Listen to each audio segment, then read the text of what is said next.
I'm Miss Erica, and I'm one of the children's librarians at Woodridge Public Library, and I'm here to terrify you. Not like that, though. I'm just here to tell you about all of the spine-tingling terror that you can find at your local branch of the DC Public Library. And I can hear your parents right now, I don't want you to scare my kid. And parents, I hear you, I really do. But you might be interested to know that in the last 18 months or so, you know, that magic number, there has been a really increased interest. Librarians have noticed a lot of kids are looking for scary stories, a lot more than usual. And I mean, it's not that hard to understand why. The world is a scary place right now. And sometimes it's really nice to read a story that says, yes, things can be terrifying, but you can overcome it. You can win. Also, it's really nice to know that no matter how bad, you know, our stuff we have to deal with is, no matter how scary it is to deal with our real life problems, it's never going to be quite as bad as being chased by living scarecrows through a shadowy corn maze. And those scarecrows only move in that instant where you look away from them, when you blink. Compared to that, our problems just seem kind of silly, you know?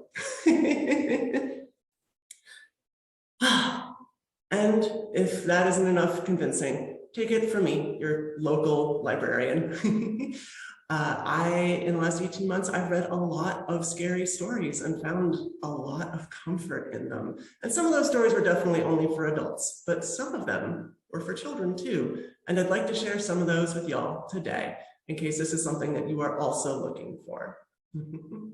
And we're gonna start with our pre-K readers. We're gonna break these up by age. So for pre-K kids, usually only want like a little dash of the spooky, enough to give you a thrill, but not really, you know, scare you. And that is why I love The Berenstain Bears and the Spooky Old Tree. This one is a classic for very good reason. The tension in it builds beautifully slowly, while also including just a lot of really great sight words and like repeating things consistently so kids can start picking up patterns. It's really great, and it has a thrilling climax, but it's not going to give anyone nightmares. That is also true for our next book, which is Creepy Carrots. This one is definitely more on the silly side rather than creepy. And it has a very silly and thoughtful resolution, which keeps the ending very light. But being followed around by creepy carrots is always just going to be a little bit spooky. And that's why I love it. And that is going to bring us on to our early readers. And here is where things get a little more chilling. Especially with In a Dark, Dark Room and Other Scary Stories. Now this, as you might guess, was adapted from the classic Scary Stories to Tell in the Dark, and it was basically adapted to be perfect for early readers who are really looking to devour terrifying tales all on their own late at night with the beds, you know, covers pulled up and a flashlight. Maybe not late at night, you know, maybe more at like, you know, 8 p.m., something like that. But point is, you can read these on your own and be, no, these stories often end right as the biggest scares happen. So they're not overwhelming, but because we're getting a little older, there aren't many happy endings to be found in here. Just that little chill down your spine when things are scary, but you know you're safe. That brings us on to the first installment of a series, which is Eerie Elementary. This first installment is called The School is Alive.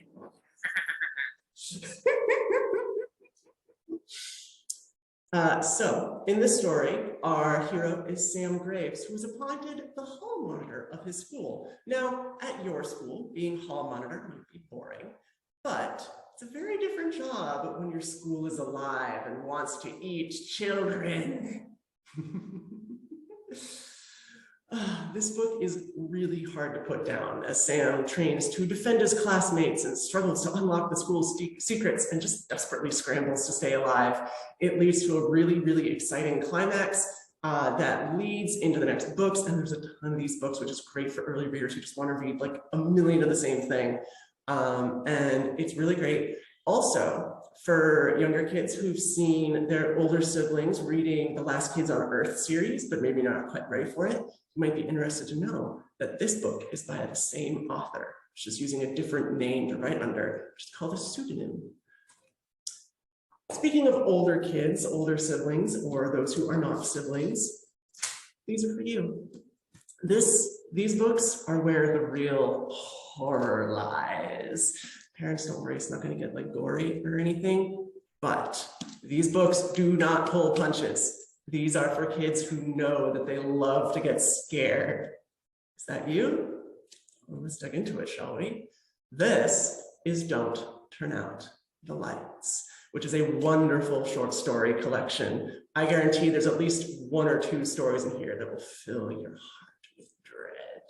I have a bunch of them, but my 2 favorites the first one is The Knock Knock Man, which is about a strange, mysterious figure, a family legend, and an old, creepy mirror that never quite reflects what it's supposed to. It never looks quite right.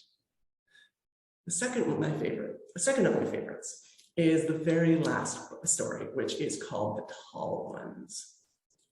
It's very strange and creepy. It's about a boy who moves to a new town that has the strangest ritual. Every now and then, the tall ones begin to leave signs of their coming. People leave out things for the tall ones, precious things to take from them. But if they leave nothing, well, maybe the tall ones will take you instead. The dread and disquiet in this story build beautifully slowly. You start to question everything. What are the tall ones? Are they even real? Can you afford to ignore the warning signs? You'll have to read it to find out. And that brings us to our last, but definitely not least book, which is Small Spaces. This is genuinely one of my favorite books ever. It's filled with an amazing cast of characters that feel like real kids with real problems that you might be going through too. But they also deal with problems that thankfully you and I will never have to deal with.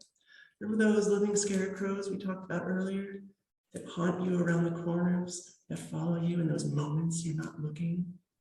They haunt the pages of this book. They want to take you to the Smiling Man because the Smiling Man wants your soul. I cannot recommend this book enough. It's so good. And if you read it and you love it as much as I do, or even love it just, a little bit less, that's totally fine. I have good news for you, because there are not 1, but 2 sequels to this book with the same main characters. And I highly recommend the series.